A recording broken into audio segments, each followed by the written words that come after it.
AITA for not attending bio daughter's wedding because her stepsister was not invited.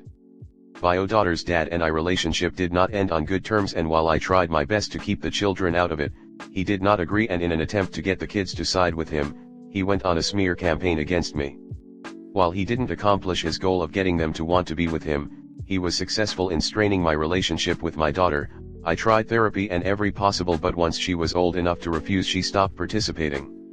I remarried when bio daughter was 13, and my husband had a daughter who is 2 years younger than our bio daughter. Since the beginning the girls did not get along. At first bio daughter was the one instigating, but eventually in their teens years, the hate became mutual. Both girls are now in their mid-20s and their relationship has not gotten any better. Bio daughter is getting married next year and she's having a fairly large wedding. I knew since the beginning that stepdaughter was not in the wedding party, but everyone assumed she was at least invited to the ceremony.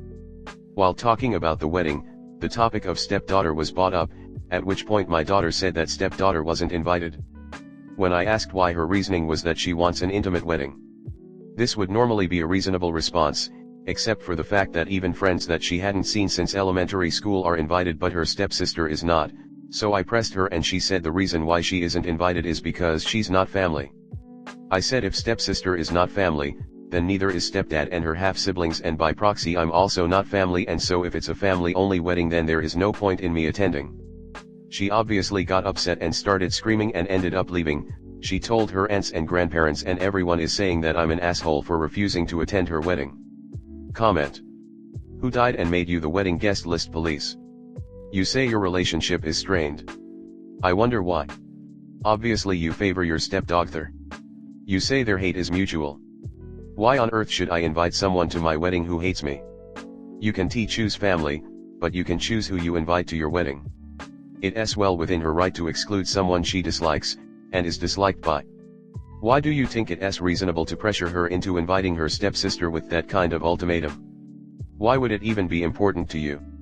What is the benefit of having SD there at all? Sorry, but I think your daughter will go NC soon and she will be right. I agree with this. The relationship isn't strained because of the ex-husband, it's strained because mom decided to prioritize her new family. If the girls mutually hate each other, then why should daughter invite someone she hates to her wedding? Maybe you're doing your daughter a favor by not attending her wedding. She doesn't need someone who can't put her first on one of her most important days. YTA. I hope your daughter goes NC. Shouldn't be a big deal since you have your stepdaughter. It's not possible to say why the relationship is strained, from the information available. But whatever the reason, it's not the daughter's fault. Op says it is entirely due to her ex, but this is unlikely. When Op remarried, it is natural for her daughter to feel a bit forgotten, and there was a lot of work for Op to do here to make sure her daughter felt she was still important. It sounds like this didn't happen. Even if Op did all she could, her daughter still has no requirement to invite her stepsister. I will add though that there's exceptions to this rule, namely if they refuse to invite a person for bigoted reasons, racism, homophobia, etc. In that case, I say the bride/groom is in the wrong. But not here. Why would I want someone at my wedding if I don't like them? Or even if I don't know them well, for that matter. I was just at a wedding where the only people I knew was my mom and aunts, distant cousin I haven't talked to in 7 years. It wasn't great. It's not even that deep down, if you've seen this pattern play out before and know what you're looking for. Whether she's blaming the daughter or the ex, she 100% sees herself as the victim here because her daughter didn't embrace mommy's replacement family with open arms. Like, my estranged father to this day insists that my mother alienated me from him, because he refuses to believe that his own actions were to blame. I'm getting that same vibe from Op. Does your stepdaughter even care to attend? Why strain an already tough relationship? You're attempting to manipulate her into inviting someone that she isn't comfortable with. You're forcing a relationship that isn't there, and now you'll add to the divide. She will just hate your stepdaughter more and have justification too. She'll hate you too, and I wouldn't blame her. You are telling her that her feelings, her desires, and wedding are less important than your other family. I wonder if this is a common pattern for you. If you choose to not attend, be prepared for the consequences of your actions. Remember when you don't get invited or included in her other big events of her life that it was your fault. Next story 2. AITA for following my grandma's wishes and letting her give me her house instead of my mom. When I was younger, a family tragedy occurred, and as a result I ended up living alone with my grandmother from around age 9 until I was 17. My mother kinda went off the deep end and disappeared for a while, and my 3 half-siblings moved in with their dad, who lived a few miles from me. My grandmother and mother had a strained relationship for many years, although they're on decent terms now. Recently my grandmother has had health problems, and she lives in a state where they can put you in assisted living and then foreclose on your house to recoup medical costs.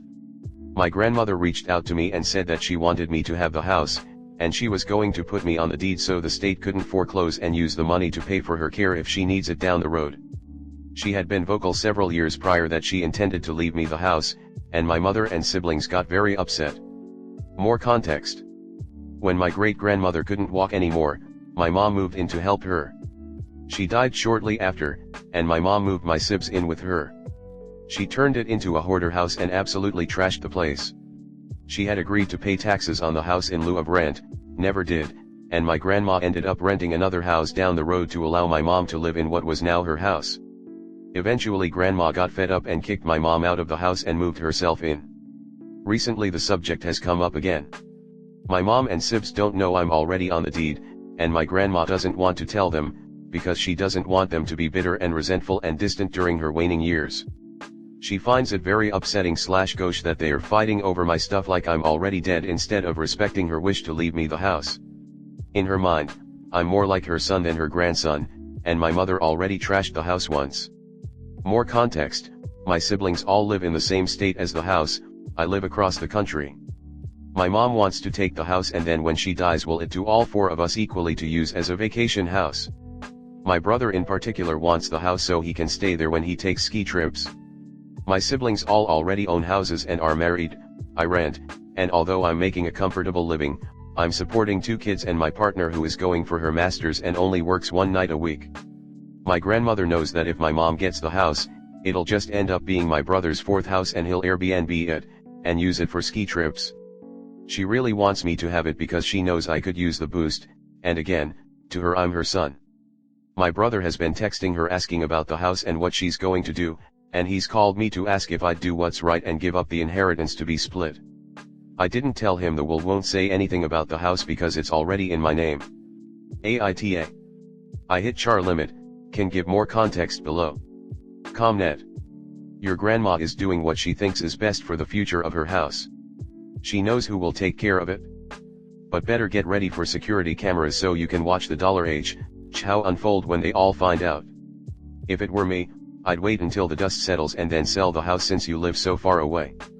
That way nobody can trash it, try to live in it, try to make you feel guilty about it, etc. Take the money and stay far away from all those leeches. Thanks for clarifying and sorry for poorly assuming stuff about the relationship between you and your mom. Wishing the best for y'all. Imo living distance shouldn't matter and Granny's idea is still by far the greatest/smartest, and even potentially helpful for you and your family right or arrow partner and kids, especially now after considering the historical/emotional value that this house holds. And OMG, I didn't even think about the divorced ex possibilities. You're so right. Hopefully everything turns out well regardless of what happens, and not any sort of splitting Armageddon ever occurs. Say nothing and do nothing. You sound like you may end up doing some caring for your grandmother, even if that's POA for her financials when she's in assisted living. The others will be happy with that because they won't have the hassle. So there's no need to talk to them about the house. When your grandmother passes, your mother and siblings are in for a rude shock, but that's actually not your problem. But be prepared to call the police on any trespassing that may occur. Change the locks and get cameras up so you can catch them in the act. Then when probate and everything has settled, sell the house and move somewhere far, far away where you don't have anything to do with the rest of your entitled siblings. Basically, your grandmother put you on the property deed to avoid paying any possible future medical expenses. If in the future medical expenses are incurred, who is liable to pay them? Since the house is currently in joint names, surely any expenses would be a debt to the estate when she dies, so the property could still be sold to recover them. Further, if she put the property entirely in your name, and it was discovered that she did so to avoid paying her debts, the property could be seized as your grandmother clearly had the intention of not paying said debts. If your grandmother dies owing money to anyone, they have a claim against the estate. Your grandmother's plan could seriously backfire and leave you homeless and possibly destitute. I know your grandma wants them around, but she should really call them out for their greed. Maybe in a wow is an inheritance the only thing you care about? That you would try to fight about it before I'm even dead? You acting greedy doesn't make me want to leave you anything. Maybe if you actually showed you cared about me and not my money, I'd consider changing things. Maybe that would stop the nagging and still get the family to be around.